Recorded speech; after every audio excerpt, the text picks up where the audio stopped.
Hello, listeners and fellow book lovers. Welcome to The Book Snug, a bi-weekly conversational podcast about books and the reading life. My name is Julia. And I'm Stephanie. And we're a mother and daughter who love reading and talking about books. The ones we adore and the ones we don't.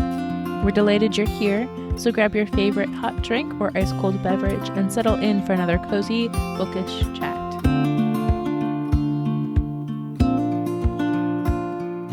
Hi, Julia. Hi, Mom. How are you today? I'm good. How are you?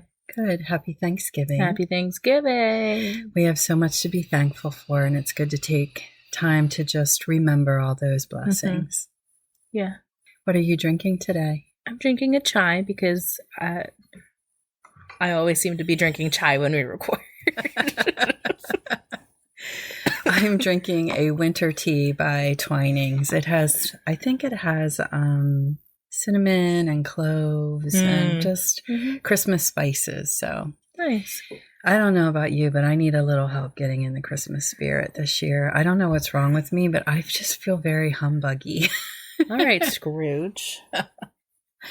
I'm better. I'm better now that Thanksgiving is over, but I don't want to rush into Christmas, and I get a little bit frustrated with how we're pushed to do Christmas as soon as Halloween is over. So I'm better now, but I still need a little bit of help getting there, and my tea is doing a good job. It's so interesting because I'm the exact opposite this year. Normally, I hold off pretty long to do Christmas, but I was listening to Christmas music on my birthday. Like, I've just been ready for the cozy, the magic, the settling in. I did start listening to Christmas music about then, but I often listen to Christmas music a lot sooner than that, and I couldn't do it this year, so I'm getting there. Okay.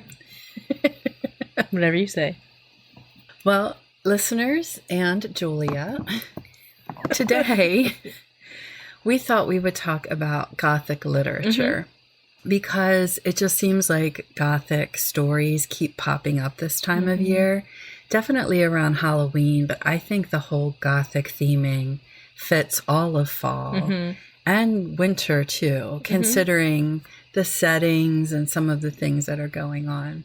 So we thought it would be fun to just do kind of a deep dive into the Gothic story.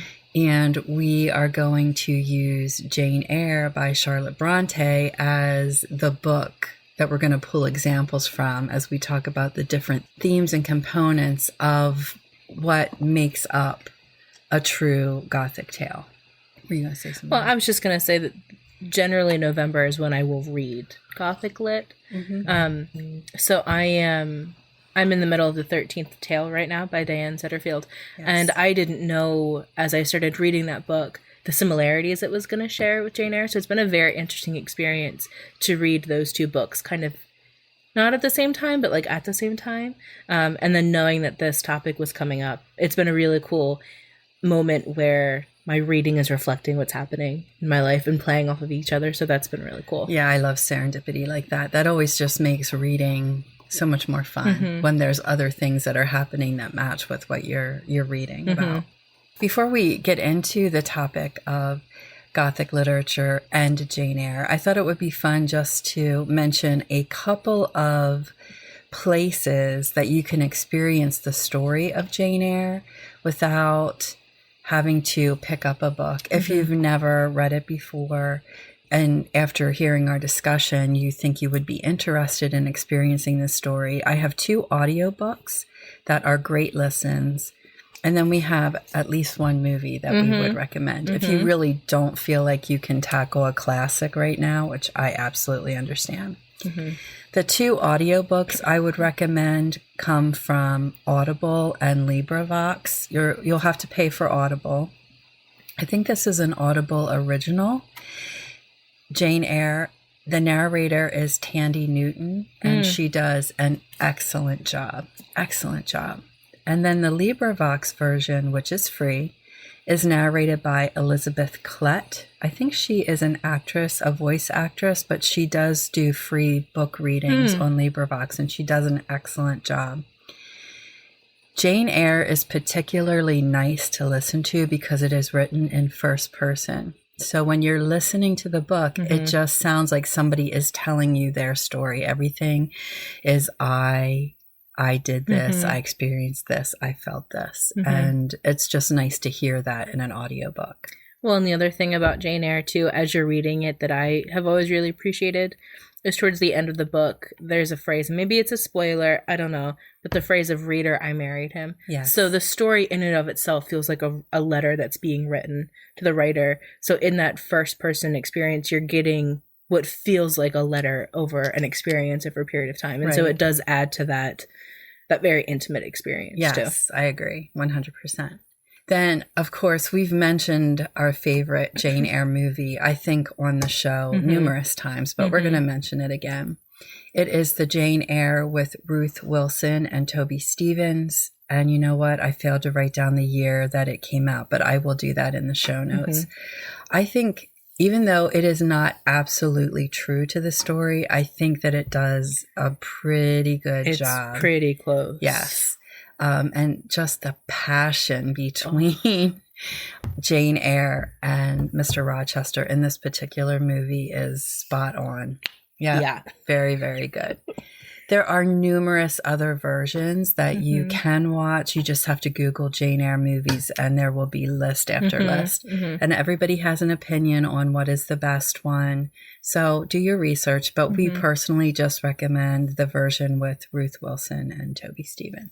So in high school, we had to read Jane Eyre. It was a summer reading for an English class.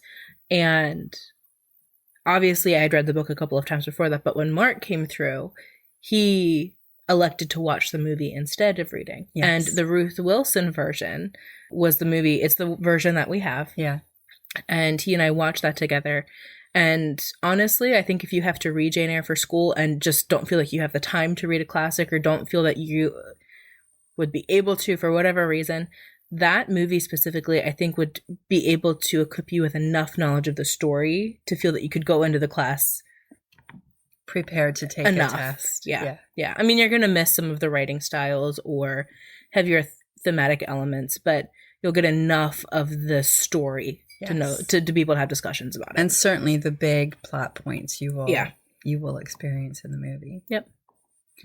Okay, well, let's dive into what exactly is a piece of Gothic literature. And then what we'll do is we're going to break it down into certain components, and we're going to draw pieces from Jane Eyre in to illustrate each part. There will be spoilers in here. We are not going to hold back discussing the book. No. We're just going to share. It's a classic. It's out there. I think the plot points of the story are pretty well known. But if you don't want Jane Eyre to be ruined for you, then you might want to skip listening to this. And see us in the next one. Come back to it once you get a chance to read the story or watch the movie. Gothic literature is very interesting. It's also known as Gothic horror. It is a type of literary genre that is characterized by elements of mystery, horror, and the supernatural. It's inspired by the aesthetic and architecture of the Middle Ages, and that is where it pulls its name from. Gothic literature comes from the Gothic architecture of that time. There are references to castles, ruins, and abandoned estates as the settings for these novels, and those are drawn directly from ruins of Gothic architecture in real history. Well, and that was a pretty big thing, too, at the time, that Victorian families would want ruins in their backyard, so they would hire people to build ruins. Right. Because of this fascination with that kind of history and the oldness and the Gothicness of it. It's interesting that you bring up the Victorian era because that is when Gothic literature peaked. But it was actually around a lot longer than that. And it came into favor in the mid-1700s and gradually, progressively became more popular through that time period and then hit its peak in the Victorian, like the mid-1800s, and then slowly died away, even though the impact of Gothic literature is still being seen in modern writing today. Writers of Gothic literature like to use dark imagery and suspenseful narrative in settings of decayed and battered architecture to tell stories that are infused with terror and pleasure. You will see as we talk about Jane Eyre that all of this is taking place within the story. Mm-hmm. But literature that's written today still draws on a lot of the elements that we're going to discuss. You mean specifically modern Gothic? Yeah. Modern, well, not just modern Gothic. Their modern horror draws on Gothic literature as well. Okay. So let's talk about some famous classic writers that wrote Gothic literature. Can you think of anybody off the top of your head, Julia? Well, the first one that comes to my mind is Mary Shelley for Frankenstein. Absolutely. Absolutely. Yeah. Bram Stoker with Dracula. Dr. Jekyll and Mr. Hyde. Yeah. Rebecca, Daphne du Maurier. Yes, that's coming more into the modern time. I was thinking The Picture of Dorian Gray by Oscar Wilde. Not my favorite. Yes. Wuthering Heights is another good one too. Yeah.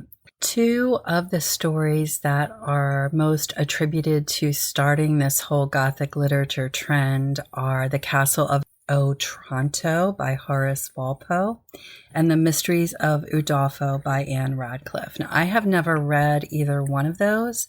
I'm pretty sure I own The Mysteries of Udolpho, but it's a pretty chunky book, and I just have never really been that compelled to pick it up. But those, if you've heard of those two stories, they are like the grandfathers of Gothic literature. Okay.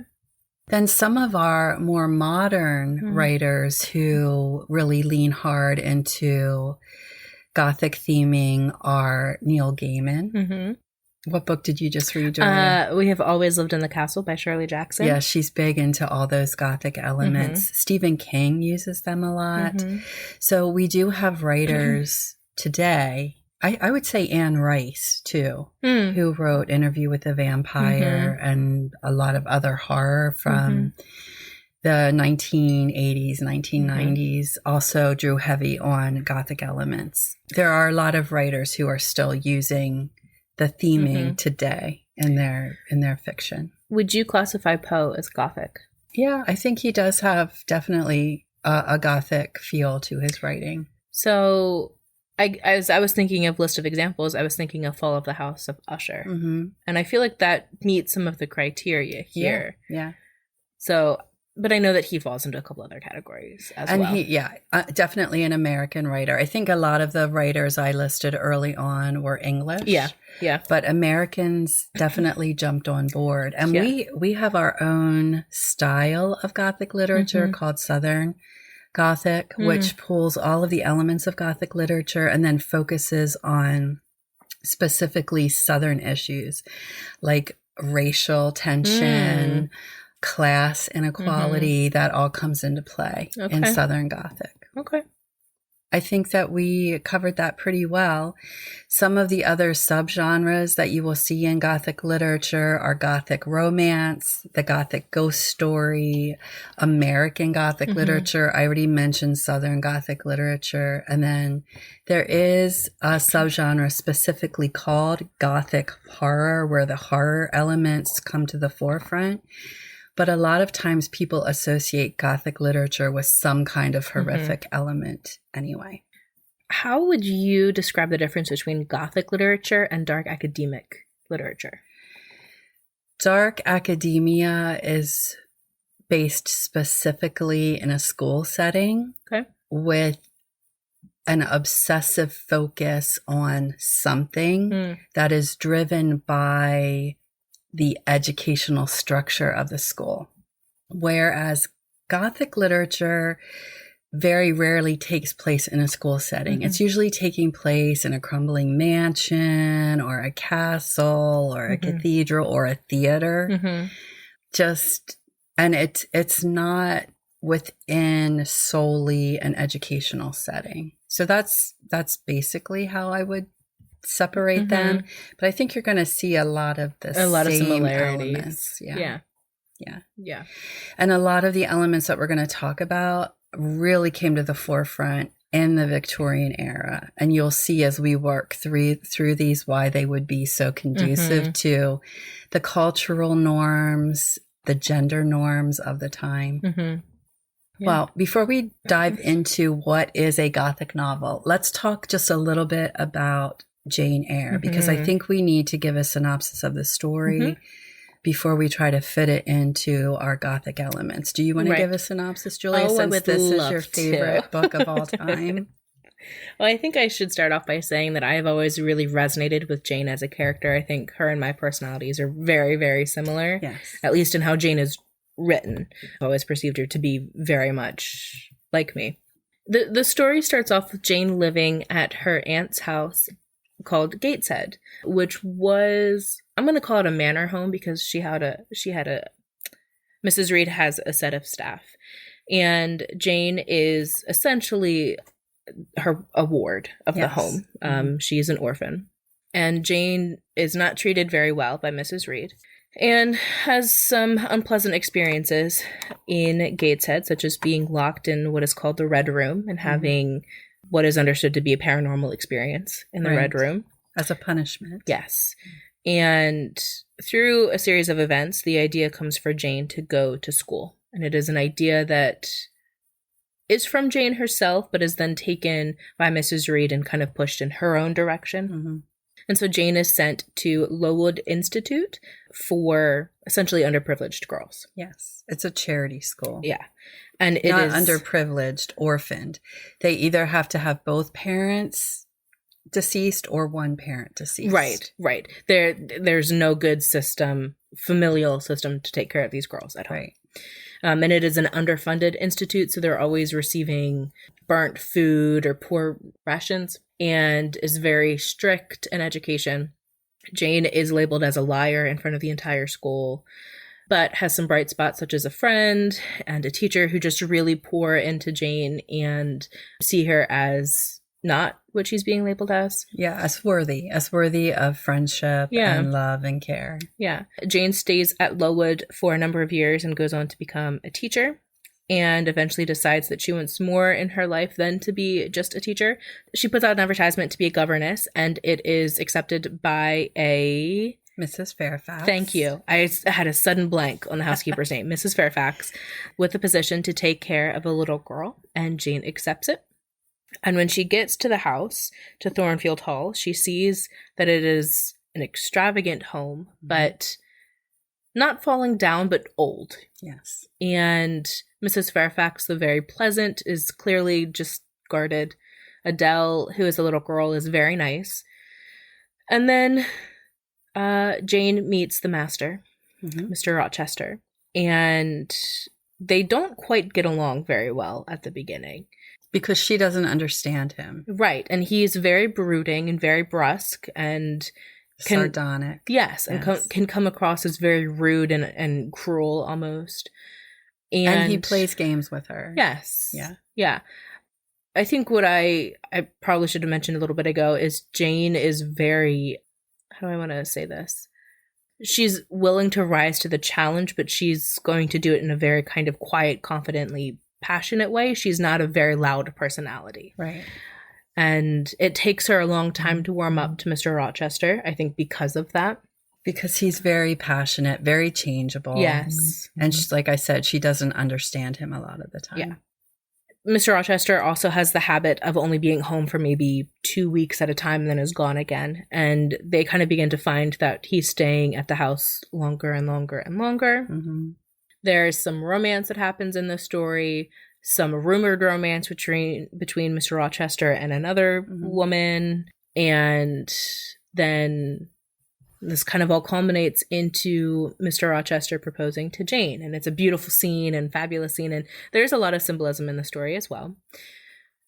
There's some haunting things that happen in the book. There's a mystery, yes. Yes, there is sounds of laughter and of footsteps in the halls at night. Yeah. Jane opens her door to find a candle one night at her door, and then goes on that same night to follow a trail of smoke to see Mr. Rochester's bed on fire, which is highly shocking the first time you read that.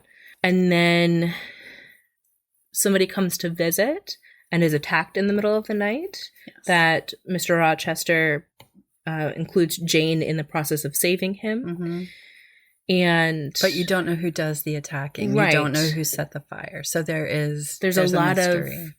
So as this is all happening at the same time that Jane and Mr. Rochester get engaged. Or, falling in love. Right.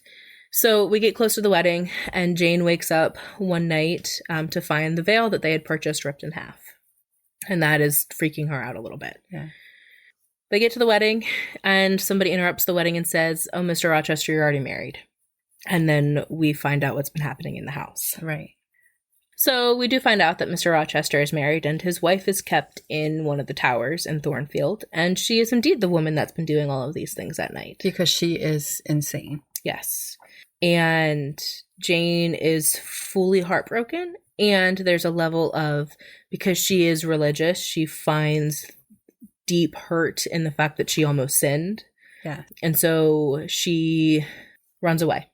Yeah, she leaves Thornfield with nothing. Nothing. No money. She doesn't really take anything with her. No. She just leaves. In a passion, really. I don't think she was thinking clearly. She just left because she couldn't be there anymore. She was afraid if she stayed, she would do something that she would regret. Right. And in that, I think she thought it through. I think it was the desire to not be in that space anymore that pushed her. I don't think it was fully impulsive in that degree. If I'm saying that in a way that makes sense. It does, but I also do not think that she thought through any further. No, than she didn't have a leaving. plan. Yeah.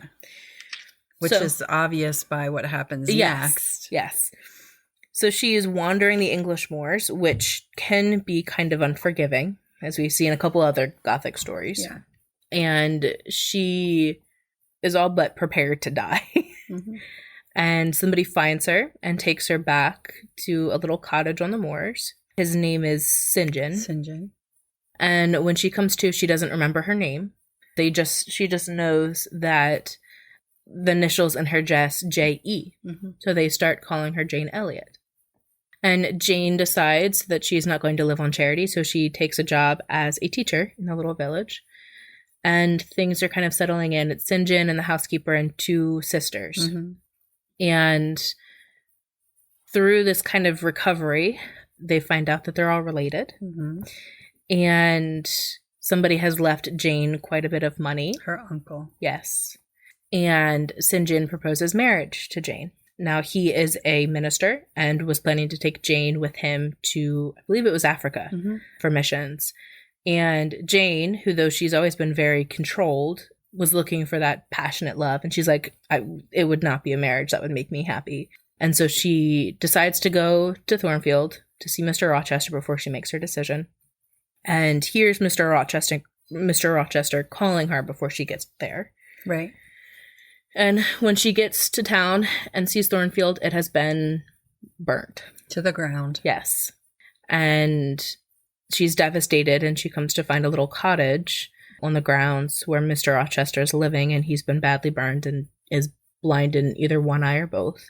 And they have a little reconciliation, and she decides not to marry St. John and to marry Mr. Rochester instead. Reader, I married him. Right. So, because Bertha died in the fire. Yes. Which she set herself. Yes. Yeah. Yes. So Mr. Rochester is free to marry. So that's the synopsis of Jane Eyre. Yes. There's a couple of scenes that I forgot or left out. Right, but you covered it pretty good. Yeah. So now we're going to come back to the setup or the structure of a Gothic novel, and we're going to slide some of these pieces into that structure. Yep. The very first thing that we need to talk about is the ominous setting, which is always a thing in the Gothic novel. It's either ominous in the building or in the feeling or in the weather. So how is Jane Eyre ominous in its setting to you? Or what are some of the settings that are ominous? Well, I mean, you start at Gateshead, which is a place where she's not welcome. At all. Which automatically makes it feel pretty ominous. Right. Her aunt hates her. And her cousins are her horrible to her. Nobody believes her. Yeah. She's afraid. And then I would say, too, that the Red Room. Yes. becomes this very traumatic experience for her. Yeah. It's where her uncle died. Everybody believes it's haunted. And Jane believes she actually had a supernatural experience there, enough that it sent her into an apoplectic fit. Yeah. So, even though the house itself was not crumbling or Gothic in it was architecture, a normal, fine estate. It has a very ominous feeling for Jane. Yes. And then I would say, too, that Lowood School has that same type of feel. It's always cold. The girls are always hungry. Yes. Typhus went through the school because of the bad conditions. It's damp. Yeah. It's just quiet. Nobody's really talking. Right. It just has a very ominous feel as well. And then finally, I don't think that Thornfield Hall necessarily is ominous. To Jane, it isn't. It feels like home. She loves it. Yeah. But it is an old building. Yes. It's only the parts that people are living in right now are very well cared for. Everything else is kind of falling down. And there's also a level to Thornfield that's kind of secluded from other houses as well. Yeah. So I agree with you that in and of itself, it's not ominous, but there's a lot of characteristics of it that make it feel so. Right. It's almost always rainy or foggy or misty, just adding to that kind of... And it's old, and the third story, which becomes important in this book, is filled with old furniture, and it hasn't been taken care of. And so you do get this feeling of like decay or crumbling in part of the house. And I believe it's also in the third story too, where Bertha lives, Mr. Rochester's wife. And when Jane is hoping to take care of the visitor who's been attacked, that space becomes very ominous because she's there at night. Yeah. She can hear sounds behind a connecting door. She thinks it's a murderer. Right. Yeah. So that becomes a very ominous space as well. Yeah. Or even when she's left in Mr. Rochester's room when he goes to investigate about the fire in his room as well. Right. These places that are probably fine by themselves, but left alone take on an atmosphere of themselves. Yeah, gloomy. And then finally, the house that Mr. Rochester moves to when he's been injured with just a few servants is an old, rundown estate that his family owned but never took care of. So there are a lot of crumbling buildings and dark, gloomy, damp places in this story. The second component of a Gothic tale is the complex hero or the anti-hero. And this is someone who is flawed, lonesome, isolated, or outcast, who has to overcome obstacles in order to rejoin society. It's somebody with a complex personality that reveals elements of good and evil. So we're going to talk about Mr. Fairfax Mr. Edward Fairfax Rochester. Say that 5 times fast. I mean, I guess you were trying. I was trying, but it wasn't working. He is our main male protagonist, and he is definitely a complex hero, or you could even say he's an anti-hero, because some of his behavior is despicable. It is not the behavior of somebody that you would hold up as an example. Right, but I would also argue that there's aspects of his personality that absolutely are redeemable as well. Right, and that's what an anti-hero is. He does have a redeemable character, but he does some despicable things in this book. And I think it's why some people just can't. They just cannot with Jane Eyre because of who Mr. Rochester is. Yeah. So let's talk about him a little bit. Sure. What do you think makes him an anti-hero? Or let's talk about what do you think makes him good? What is good about him? First of all, I'm going to start with Adele, and then I'm going to talk about Bertha, because I think they're both examples of how his good character. So Adele it's his ward. There's speculation over whether she's actually his child or not. When he was in France, for a period of time, he had a dalliance with an exotic French dancer, and that relationship ended rather abruptly. Right. He found that she was having an affair with someone else. Which, I mean, great. And when he came home to England, a baby arrived shortly thereafter. And he's not sure if Adele is truly his or not. He doesn't think so. I mean, when he looks at her, there is nothing English about her. She seems French through and through. Absolutely. She is a frivolous character. he actually asks Jane what she thinks, and she doesn't think that there's any resemblance whatsoever. Yeah. But the reason that I think that this is an example of his redeemable character is because instead of sending Adele off to a school or off to somebody else, he gives her a semblance of normalcy at the home, allows her to build relationships with Mrs. Fairfax, the housekeeper, with others on staff, gives her governesses. Yeah, seeks out a governess for her. Right. Yeah. Though maybe he's not acting as a paternal character, he is creating a stable environment for her to grow up in. Right. When he believes absolutely that she is not his daughter, he does it anyway. And I think that's very redeemable at that specific period of time. Bertha is, I think, the other example. He was tricked into marriage with her. Yes. It was not... Yeah, he was tricked. He didn't know the extent of her mental state until after they were married. And his father and brother and her father and brother, tricked him. Conspired against him. Encouraged the relationship, even though they all knew that she had the propensity to suffer from madness. Yeah. They encouraged it for money, really. They wanted to increase, his father and brother wanted to increase their income. And even though Mr. Rochester is very unhappily married, he does set Bertha up in very comfortable suites with a companion. Who cares for her. Yes. Yeah. And is not willing...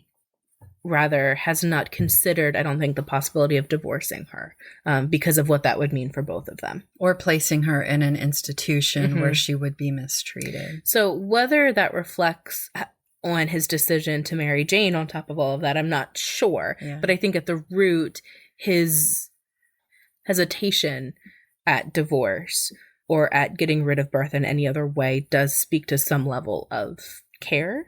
Maybe it is just care of a reputation or whatever that would be. But I think it does come down to that he was trying to do the right thing. Yeah. And Jane, the proposal and the marriage to Jane, I can see that as a desire for a companion of somebody who is his equal and not going to wreak havoc. Right. Who is sane and who is rational. Yeah. And also who tells him the truth about himself, about the world. Calls him out on his bullshit. Right. Exactly. And I mean, frankly, she's frank with him. She tells him he's not attractive. When she doesn't understand what he's talking about, when he's being ridiculous, she says that. Yeah. And yet she also sees qualities in him that are valuable and worthy of respect.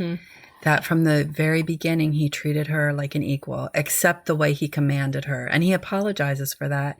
He says, I'm used to saying, do this, and somebody does it. You have to forgive me. It's going to take me a while to get out of that mindset. And he does correct it pretty quickly. But he treats his servants very well. They all respect him. They all have nothing but good things to say about him. And I think that means something. Yeah. Very much, that he's fair in payment, that people are very willing to work for him. He's also enjoyed in society. People like his company. Now, that doesn't necessarily mean he's a good person, but it does mean that he's well bred. Yeah. He's a fine singer. He's a great actor. He can converse on many topics. And I do think he has a conscience. I think that's part of the problem why he feels so pulled in all these different directions, as he does have a conscience. Yeah. Well, and I think that then that gets into some of his poorer qualities, because you talked about him being a good actor. And I think one of the things that has always frustrated me about his character was the trick that he pulls on Jane. Yeah. Of there's another woman in society who the rumor goes around that the two, Rochester and Blanche Ingram, are going to get engaged. Yeah. And whether Rochester, he flat out used that to be able to tell where Jane stood with her affections. Right, because he couldn't tell. She wasn't showing him. No, that's not true. She was showing him. Sure. He had a pretty good idea that she liked him. Yes. But she wasn't saying anything that was inappropriate for her position. Yeah. And he had to trick her by pretending to be a palm reader to see if she would give herself away. And she still didn't. She still did not. And it frustrated him to the point where he had to reveal himself. Yeah. But it's not just that. the way that he used the whole house party and pulled all those people in just to get a reaction from Jane. And he really did use Blanche, even though she is not a nice person. Well, either. And she was using him. Yeah. Like it was a dual thing. I mean, she was using him because she wanted to get married for money. And he was using her to make Jane jealous. So it was that whole thing. But I think also maybe that's just a commentary in general about how high society functioned at that time. Right. The relationships between men and women, and that marriage was just a bargaining of position and wealth. It didn't mean anything emotionally. Right. It was a position and a power thing. Yes. Yeah. And then how he behaved after he married Bertha and realized that she was not going to be the wife that he wanted. He was a dissipated youth in Europe.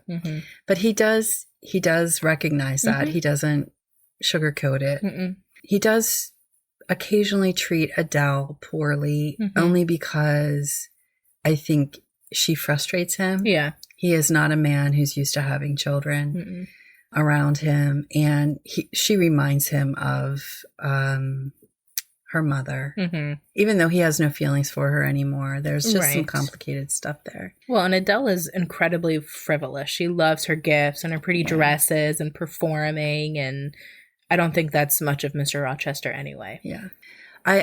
Thinking of him as an anti-hero, though, the fact that he was willing to trick Jane into marrying him, knowing that he was already married to somebody else, and knowing how much it would hurt her to find that out. And yet he was selfish enough to still do it because he did not want to lose her. Right. That's where I think that's where he fits this. Oh, sure. As the anti-hero. No matter how much you feel for him and his position, the fact that he couldn't tell the truth about it and he was willing to be sneaky. No, there's no argument for me there. I think it's such a poor decision on his end, but at the same time, I can understand why he did it. Yeah. So it's But I do think that's anti-heroes like this. Yeah. They do that. They confuse your emotions. So definitely it fits the Gothic structure as far as anti-hero. Mr. Rochester is that brooding, confused hero that you just want to love, but he just has some really dark parts. Yeah. Then the foil to that is the damsel in distress or the innocent young woman. A lot of times, innocent young woman held in captivity. So let's talk about Jane, because she is only 18 when she meets Mr. Rochester. He's 37, 38. Never been anywhere but Gateshead with her aunt and Lowood School. She stayed at Lowood for 8 years, never went back to Gateshead, never went anywhere else. So was only in a school with all women, has no experience with the outside world at all, and then meets Mr. Rochester. So I feel like she definitely fits our damsel, not in distress necessarily, but in complete innocence. And naivety. Yeah. I don't think at any point in the story is Jane a damsel in distress. I don't think she's ever waiting for anybody to save her. No, that is discussed openly, that she does not want anyone to save her. She's going to do it herself. Right. There's a fabulous quote where she says, "I am no bird and no net ensnares me." Right. And I think that really speaks to her desire to take care of herself and that nothing is going to keep her someplace she doesn't want to be. Right. And I do think that's a deviation from the Gothic novel. Yeah. That Charlotte Brontë was purposely doing. Yeah. There's a great deal of feminism in this book that I appreciated, especially for the time that it was written. But I do think Jane is a young, innocent woman in a type of captivity. Right. I don't think she had a full knowledge of what she was getting into. No, and she could not just leave without any guarantee of what was happening next, which was proven when she did leave. When she ran away. Yeah. So she fits the role pretty well, I think. Another plot point or theme or element of Gothic fiction is a romanticized past. And I was trying to think in this novel if there is any romanticized past. It doesn't feel like it. I feel like both Mr. Rochester and Jane are very open-eyed about what has happened in their past. Yes. I think maybe the only thing I would put in this section is Jane as a child, her descriptions of Gateshead, the Red Room, and specifically the servants and the nursery's interactions with her. Romanticized in so much and maybe not embellished, but making it feel more than it might have actually have been. Because of her childish experiences and emotions. Yeah. I do think, too, with Mr. Rochester, he does tend to place a lot of blame on his father and brother as far as being tricked into marrying Bertha, and he's less inclined to take full responsibility for that. So we could say that's a little bit romanticized. But in that situation, how much actually can you parse apart whose fault it truly is? Do you know, like, how much is it as his versus... Right. That's a very tricky... Because would he have picked Bertha at all if he hadn't been put in situations where he came into contact with her? Right. I don't know. So maybe yes, maybe no for the romanticized past. Yeah. There are plot conventions that you often see in Gothic literature, such as revenge, familial secrets, prophecies, and curses. Those are big things that pop up frequently in Gothic literature. And I do think that Jane Eyre has some of this. Yeah. I definitely think the whole secrecy thing with Bertha being in the house, but Jane never being able to know it, even though the servants knew there was someone up there because there was a servant taking care of her. But Jane was purposely kept in the dark. So that's one thing, that secret. But her aunt kept the secret of her uncle and his wealth and his willingness to give it to Jane. He kept that from her. That's another secret. Yeah. And Jane didn't find out until she had news that Mrs. Reed was dying. Yes. So it had been... years. Yeah. Almost 10 years. Yeah. And then also just the secret of Adele's parentage. That's another secret that everybody was mulling over. Right. So there are lots of secrets in this story. I can't think of revenge necessarily in this.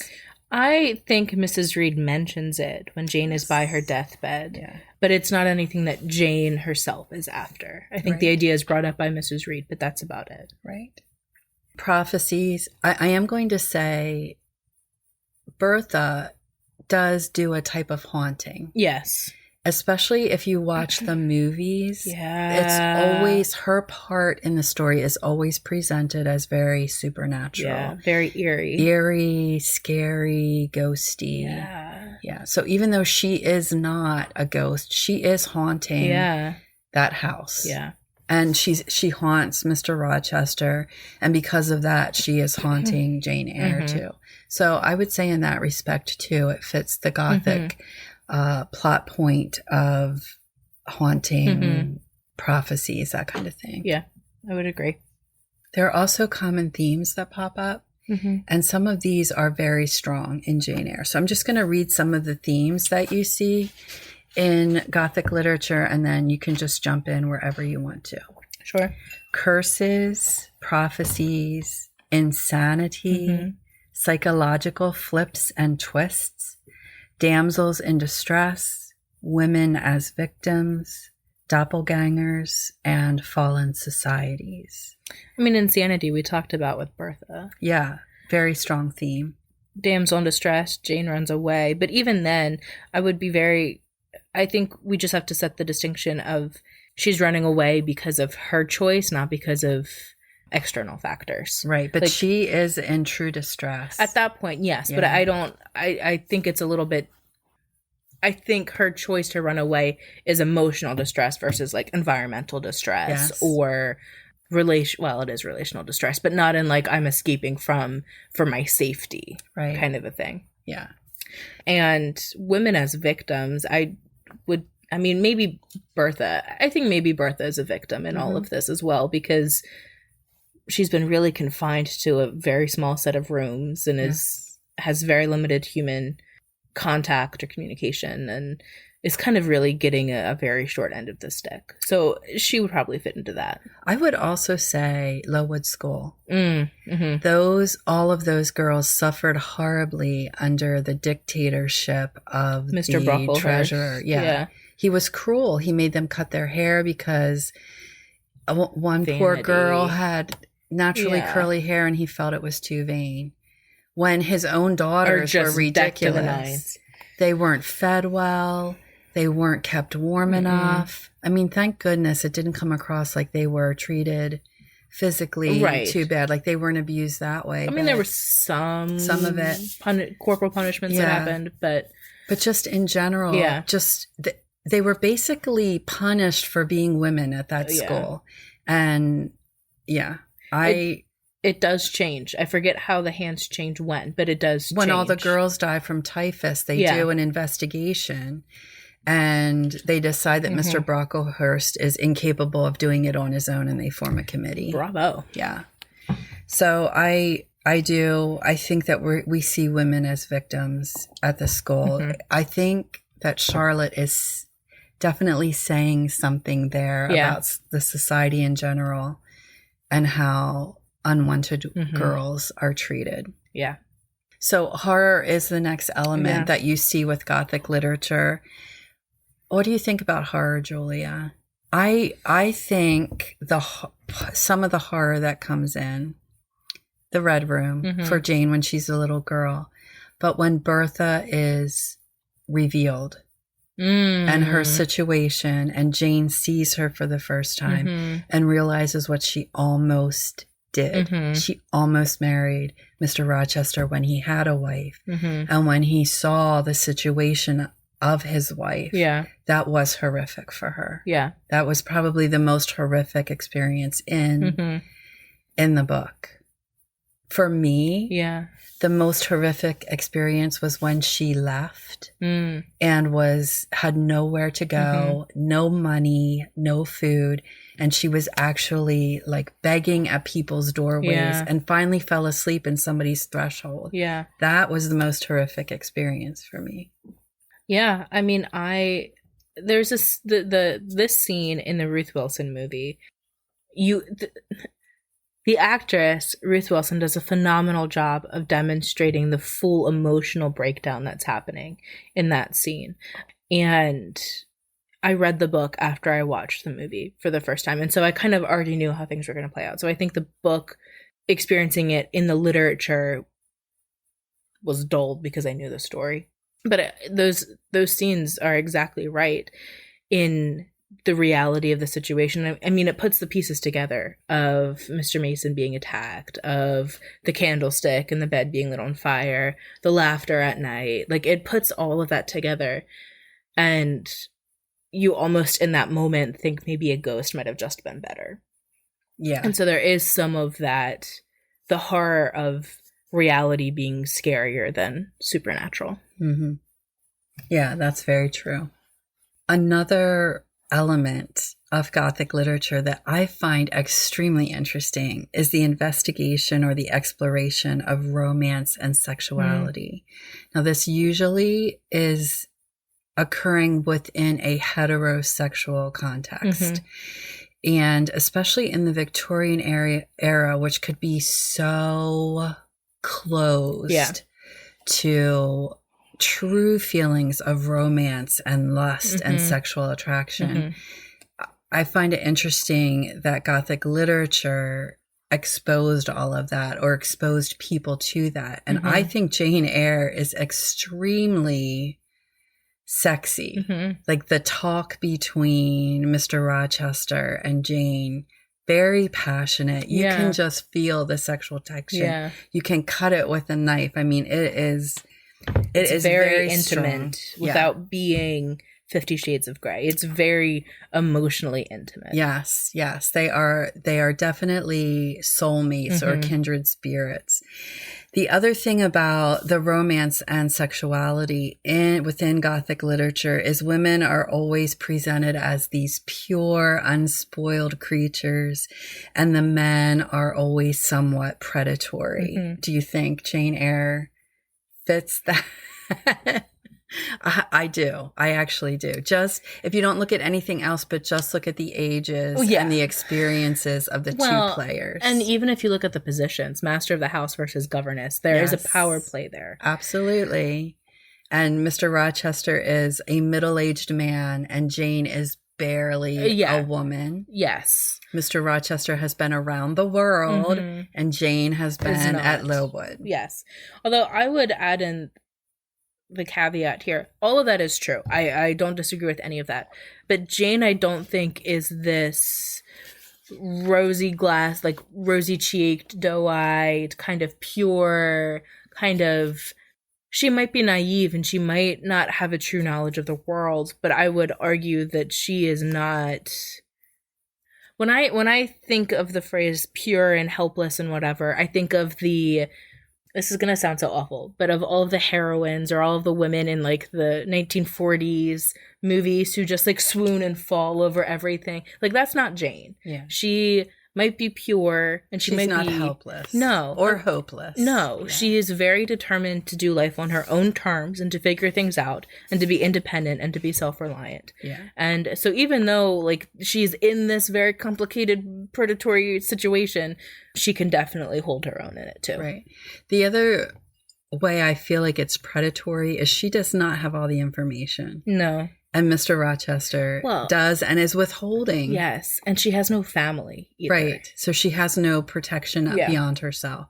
So I do think that their relationship fits this style of the romance and sexuality in Gothic literature. Yeah. Even again, I think that Charlotte Brontë wrote Jane in a very feminist way, which I appreciate. Yeah.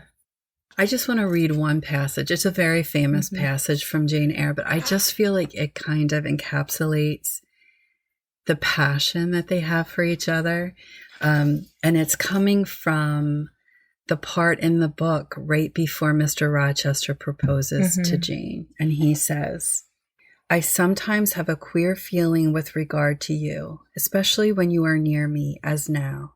It is as if I had a string somewhere under my left ribs, tightly and inextricably knotted to a similar string situated in the corresponding quarter of your little frame.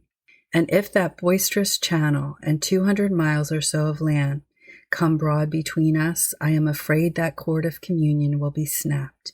And then I've a nervous notion I should take to bleeding inwardly.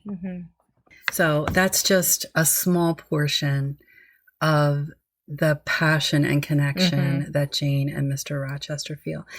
And honestly, if you watch the movie, you get the feeling so much more strongly than in the book of just the connection and that just sexual tension between the two of them.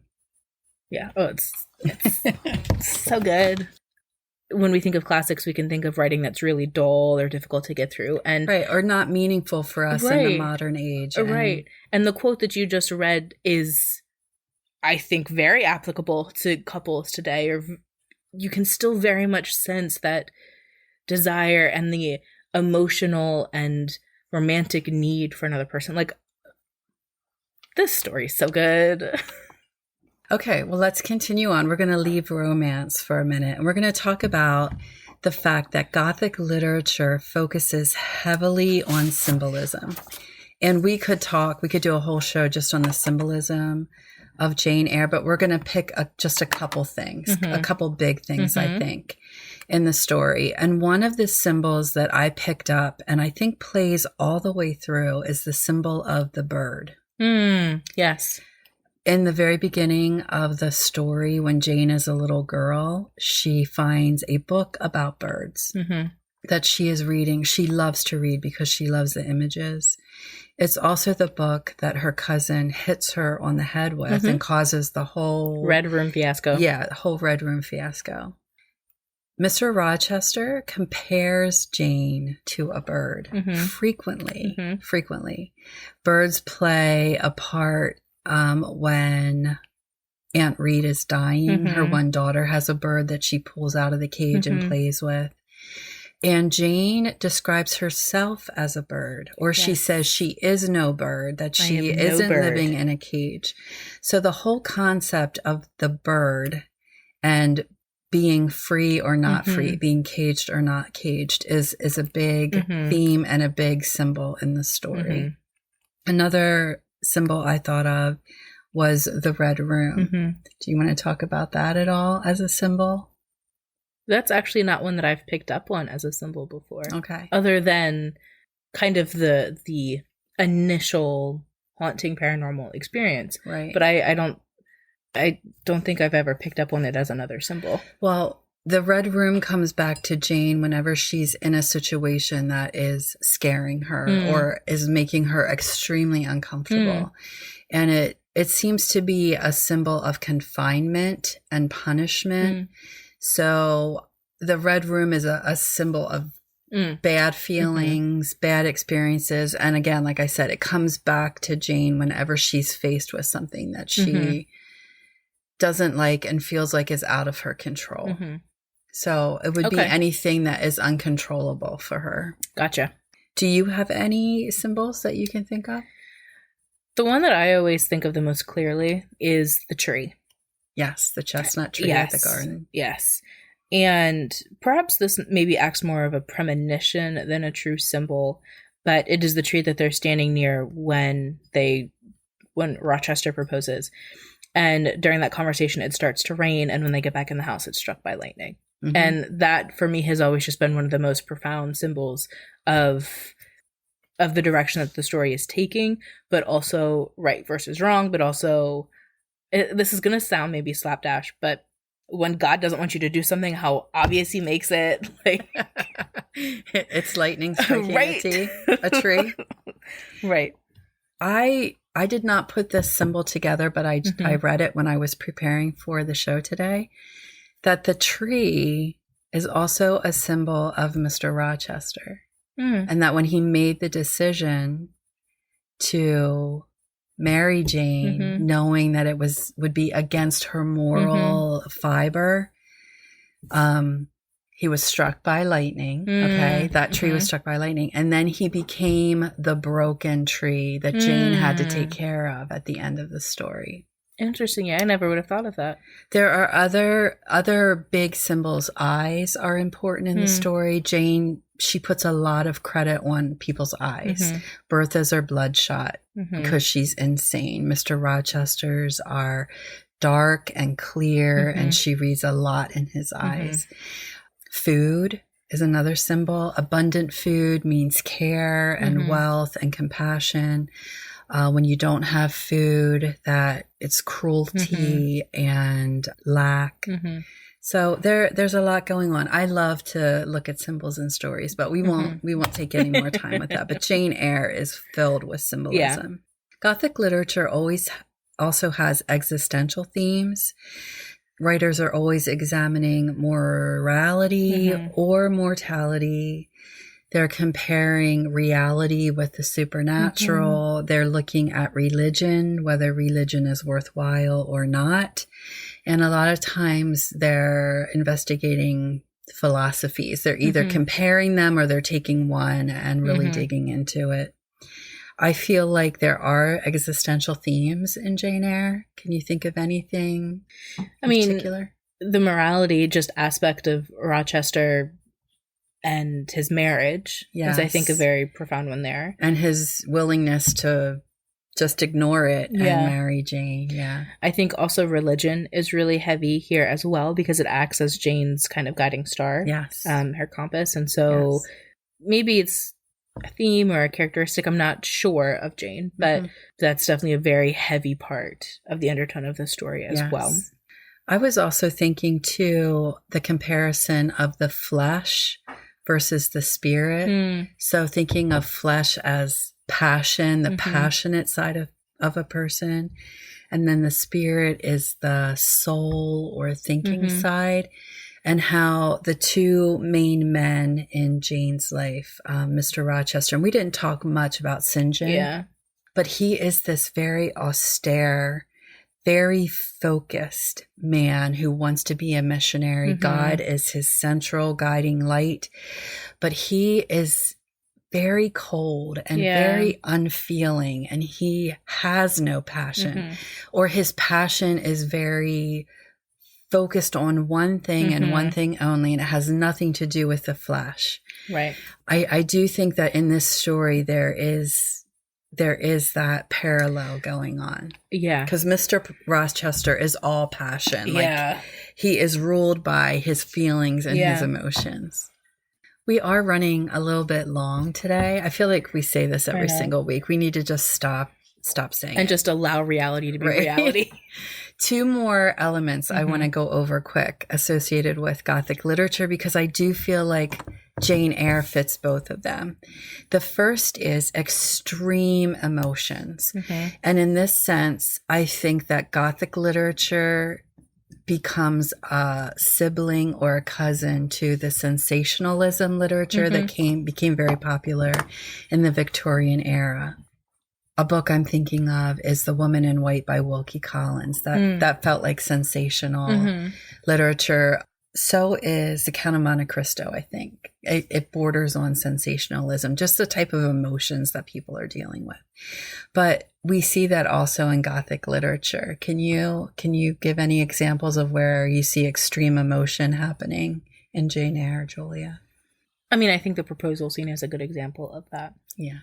Or at the very beginning of the book, where Jane is allowing herself to talk back to her cousin John and to Mrs. Reed. Yeah. But I think that overall, Jane has a very good grasp on how she lets her emotions come out and how she is in control of her emotions. Yeah, she has passionate emotions, but they're all inside. Yes. And she always has a plan for how she's going to deal with them. Yeah.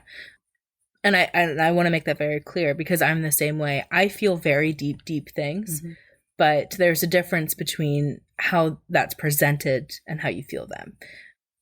And so I think she, in how she processes some of the things in the story, are an example of those intense emotions. And Mr. Rochester is just all over the place, throwing his emotions everywhere. Yeah, he's incredibly emotional. Yeah. He gets angry. He's passionately in love. And he flips switches. Like, he's feeling one thing and then he completely changes and he's a completely different person. I was thinking of the morning after Bertha attacks her brother, Mr. Mason, and he's talking to Jane and he's just sharing very intimately with her some of the things he's feeling. And then he sees one of the members of his house party and he just changes completely. He becomes the master of the house and the host of the party and bosses Jane around. And there's a lot of emotional swinging. So definitely he fits that pattern for Gothic literature. And then the final thing that we'll talk about today are the supernatural elements of Gothic literature, where ghosts are being talked about, or all of these supernatural elements. What do you think about that? How do you think Jane Eyre fits in with that? Oh, it is a ghost story without being a ghost story. Yes. I mean, the Red Room, the idea that her uncle died in that room, to whatever supernatural experience she had in there, to up until we learn that it's Bertha, but the sounds at night, the running up and down the halls, the laughter, all the hauntings that happen, hauntings in quotations. And then I think there are even elements in Jane's relationship with Mr. Rochester that can be deemed supernatural, in how they interact with each other when they are separate and apart from each other. That really plays back into the idea of them being kindred spirits or fated star-crossed lovers. Fated mates. Yeah. I'm also going to go one step further and say, I think one of the supernatural elements is the fact that Mr. Rochester continually refers to Jane as a witch, as a fairy, as an elf. Like, he sees her as a supernatural creature because she has this magic over him. He even says that she bewitches him. Mm-hmm. So in that respect, it feels supernatural to me. Well, and I think that's one of the first things he ever calls her when they meet in the road for the first time. She spooks his horse, and he just starts right off calling her a witch and a whatever else. Yeah. But you're right. There is definitely that element to it as well. Yeah. Well, Julia, I feel like we did Jane Eyre some justice as far as calling it a piece of Gothic fiction. I love this story. I loved talking about it. There's so much more that we could have talked about, and we could have gone so much deeper. We really just scratched the surface, but it was fun. And listeners, I hope that this at least gave you a little bit better understanding of what Gothic literature is when you hear the term, and also helps you see Jane Eyre in a more well-rounded light, and maybe a little bit deeper light, as far as it is a piece of Gothic literature. Yeah, I really enjoyed this conversation, but if I haven't said it before, it's my favorite book. So, I mean, of course I was bound to like this. And this was really fun, too, taking a book that we've both read and talking about it. Obviously, we were looking at this through the context of Gothic themes and structures and all of that. But taking a book that we've both read, I think we've both watched the movie together on a number of occasions. Oh, yes. Yeah. So it's just been a really fun experience. It's like a 2 peas in a pod instead of a 3 peas in a pod. Right. Exactly. So, yeah, very fun. Well, friends, if you're still with us here at the end of this conversation, you deserve a gold star. And we'd love to know your thoughts on Jane Eyre. Yes. Honestly, I think it's wonderful, but I know that it's a very split opinion. So I'd love to know your thoughts. I can see why people would have issues with Jane and Mr. Rochester. For whatever reason, I do not. And I don't know why. No. Maybe we should. I don't know. Coming up, well, I guess we should have said at the beginning, this is our first episode of our second season. Yes. Yay! First chapter of our second season. So our next chapter is going to be 3 Peas in a Pod. Yes. And our guest has requested that we read Heart of Darkness by Joseph Conrad. So that is going to be a very invigorating conversation, I think. Thank you so much for spending part of your day with us today. Please join us here in the Book Snug for the next chapter. Until then, bye, friends. We'd love for you to continue today's conversation with us at the BookSnug_podcast on Instagram and at the BookSnug Podcast on Facebook. All of our episodes can be found wherever you listen to podcasts, as well as at our website, thebooksnugpodcast.budsprout.com, where show notes for every episode can be found. We'd love to hear from you. Email us at thebooksnugpodcast@gmail.com. As C.S. Lewis, one of our favorite authors, so famously said, "You can never have a cup of tea large enough or a book long enough to suit me," and we wholeheartedly agree.